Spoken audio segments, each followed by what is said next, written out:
A24 Films est un studio connu pour pouvoir rivaliser avec Blumhouse en ce qui concerne les productions horrifiques, car si d'un côté Blumhouse produit des blockbusters comme Conjuring, Insidious ou Happy Birthday, de l'autre A24 Films produit des films d'horreur comme Hérédité ou Midsommar. D'ailleurs, en 2015 sortait un petit film d'horreur qui réussit à faire parler de lui, surtout car il divisait les opinions, The Witch. Réalisé par Robert Eggers, ce film nous racontait l'histoire d'une famille de puritains s'installant loin de la ville près d'une forêt. Mais de nombreux malheurs arrivant les amènent à croire à une malédiction de sorcière et qui sait, peut-être qu'elle est parmi eux. Personnellement, j'aime beaucoup le long métrage et comprends pourquoi il a divisé. Si la réalisation est très bien menée, les acteurs à fond dans leur rôle, le film est lent. Ce qui amène à une baisse de l'attention de la part du spectateur entre chaque scène importante, mais conservant en son sein une ambiance sombre et malsaine. Je vous le conseille tout de même grandement, bien qu'il ne plaira pas à tout le monde, je l'accorde. The Witch a obtenu un petit succès avec 40 millions d'entrées pour un budget de 4 millions. C'est ainsi que le prochain film de Robert Eggers engendrera beaucoup d'attentes, que ce soit pour ceux qui ont aimé ce premier long métrage ou tout simplement ceux qui défendent le renouveau du cinéma horrifique. Et ce nouveau film est nommé The Lighthouse.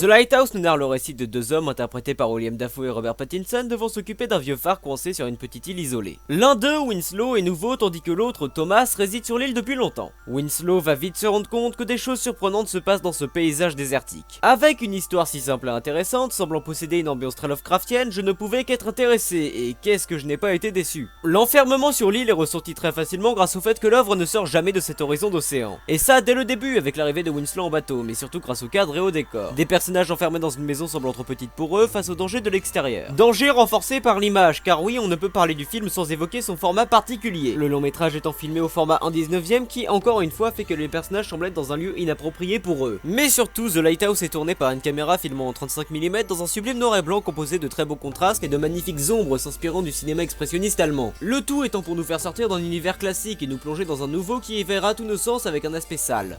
Mark Corven, après avoir travaillé sur des compositions horrifiques dignes du XVIIe siècle pour The Witch, nous offre ici des compositions étant basées sur la sirène d'un bateau, apportant ainsi un côté encore plus malsain à l'œuvre, nous faisant suffoquer lors de difficiles scènes.